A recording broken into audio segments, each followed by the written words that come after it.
Well, Taurus, welcome again. Sorry, I just got lost for a moment then, just looking at your charts here on the screen. It's the month of March 2023, and it's a pretty big month. I'm going to start the animation here so you can get an idea of what's going on. The duplicate of planets here is very interesting right now. You see conjunctions of Mercury and Saturn, Venus and Jupiter. Here in your 12th house of spiritual activities, sensuality too, according to some astrologers. And there's very concentrated Mercury-Saturn in your 10th house of career. As you can see here around the 4th, Mercury moves out of that career sector. Saturn is not far off that.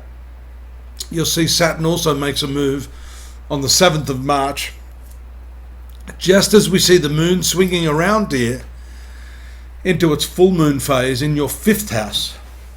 So along with this really lucky combination of Venus and Jupiter in your 12th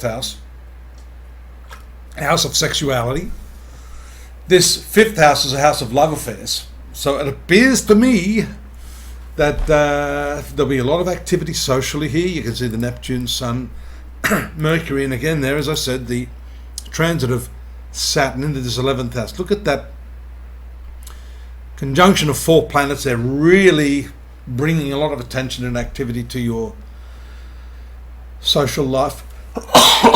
Please excuse me. This cough I've had for months and months has been pneumonia. I discovered I had an x-ray the other day. I'm getting better now, but still got a little bit of that cough. But anyhow, just so you know. And so the full moon there activates these amorous pursuits, these creative elements within your nature. That 5th house has to do with your children, youngsters, and just that inner child.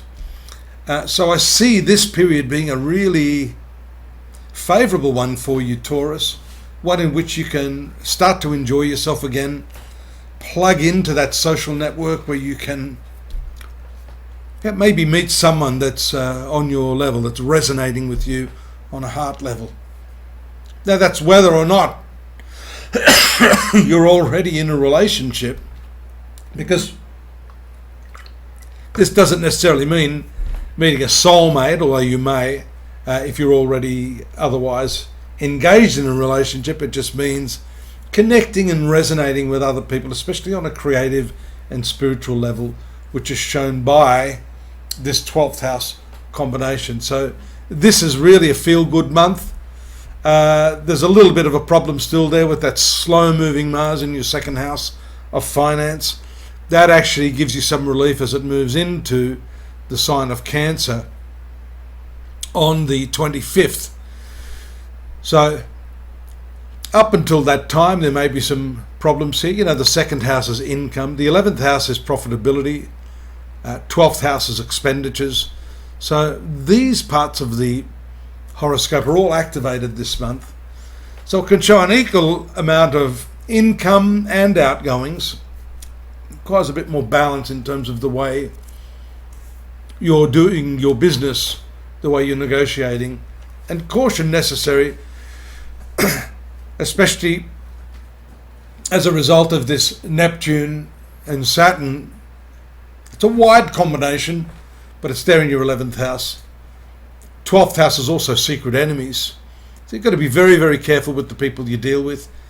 Even though you've had that really amorous sort of lovey-dovey energy around you, that's the time to be even more cautious, because sometimes we throw all cares to the wind.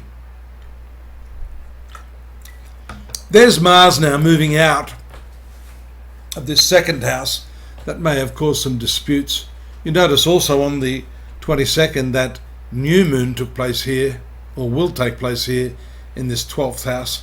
That's really dominating the landscape in the 2nd half of the month. Mars moving to the 3rd house gives you a lot more confidence, and it's nice as it takes away that stress from the financial aspect of your life. Here there's some erratic behavior as your ruling planet Venus. Wonderful transit as well, moving back into your sun sign after the 17th, as I mentioned. But that connection with Uranus can create some unpredictable reactions in your personality, or connections with people who are really not quite what you expect them to be at this stage. So again, it's a cautionary month this month. It's a month in which you are likely to meet a lot of people, likely to make new friends, but at the same time need to be a little bit careful to not wear your heart on your sleeve. Scrutinize everyone and do your due diligence. There's more on your month at astrology.com.au. Follow the links. We've got them in there. Please do subscribe. Drop us a note. Let us know how you feel. If you're looking for a forecast for the coming 12 months, I'm here. I've been doing it just a little while, 42 years. So I always love to get my teeth into a new chart. Hopefully it's going to be yours. And I'll see you next month, same time, same channel here. Bye-bye.